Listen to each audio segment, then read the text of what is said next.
Hi అండి, good morning అండి. నేను ఈరోజు శుక్రవారం కదా, పులుపు లేకుండా ఉల్లిపాయ ఎల్లుల్లిపాయ లేకుండా నేను ఎలాగ రాజమాను ఇదిగోండి ములక్కాడ కొంచెం క్యాలీఫ్లవర్ ఉండేది, సిమ్లా మిర్చి అండి. దీనికి కొంచెం నేనేమో అల్లము, పండు మిరపకాయలు, కొంచెం కొత్తిమీర, కొంచెం జీలకర్ర అండి ఇలా కసరిస్తా అనమాట. రఫ్లీగా నేను ఇలా దంచుకున్నాను అనమాట. ఇదిగోండి కొంచెం జీలకర్ర వేసాను, పసుపు వేసాను, కొంచెం ఇంగువ అండి. ఇంగు మట్టుకు మస్ట్ అనమాట. ఇంగు వేసుకోవాలి 1/2 స్పూన్ వరకు, అప్పుడే గ్యాస్ ఇదంతా లేకుండా ఉంటుంది. ఇదిగోండి ఇప్పుడు ఇదంతా ఇలాగ వేసేయాలండి మసాలాలు. ఇదిగోండి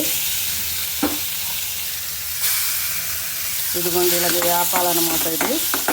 ఇది కొంచెం పచ్చి వాసన పోయిన వరకు వేపాలన్నమాట. ఇదిగోండి ఇది బాగా ఏగింది కదా. ఇదిగోండి అల్లము ఇదేనండి, సోంపు కూడా వేసానండి నేను కొంచెం. దీంట్లో వేస్తే బాగుంటుంది అనమాట. ఇదిగోండి ఒక స్పూనున్నర నేను ధనియాల పౌడర్ వేసానండి. ఇదిగోండి నేను రాత్రే నానపెట్టేసి ఇదిగోండి ఇలా ఉడకబెట్టుకున్నాను. మరీ మెత్తగా కాదు, బాగా ఉడికినట్టు ఇలా చేసుకోవాలండి. ఇది వేగిన తర్వాత కొంచెం కారం వేయాలి. ఇదిగోండి నేను కాయగూరలన్నీ మసాలా వేగిన తర్వాత ఈ ములక్కాడ ఉడకపెట్టి పెట్టుకున్నాను అనమాట.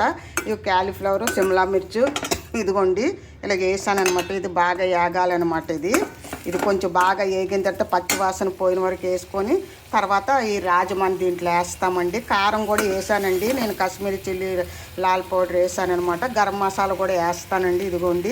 ఇదిగోండి గరం మసాలా ఒక 1/2 స్పూన్ వేసుకోవాలండి, ఎందుకంటే రాజమా కదా. ఇదిగోండి బాగా వేగింది చూసారా. ఇదిగోండి ఇప్పుడు ఈ రాజమాని వేసేయాలండి. ఇది ఇలాగాను అన్నీను వేసేసి బాగా కలపాలన్నమాట. చాలా టేస్టీగా ఉంటుందండి. మనం ఈ మసాలాలు దంచాం కదా, ఇవన్నీను సోంపు ధనియాలు ఇవంతా చేసాం కదండి.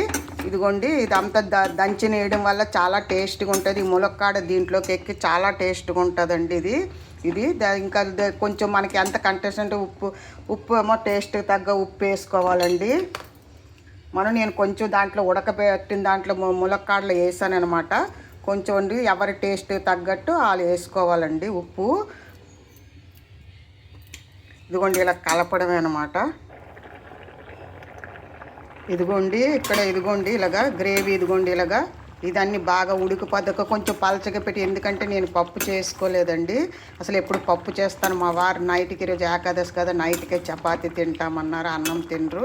అందు గురించి ఇలా కొంచెం దగ్గర పడిపోద్ది. కొంచెం రాజమా ఉడికిన తర్వాత ఇవన్నీ బాగా ఉడికిపోయాయి. ఇదిగోండి ఇది వేస్తున్నాను. లాస్ట్లో కొత్తిమీర వేసేసుకోవడమేనండి.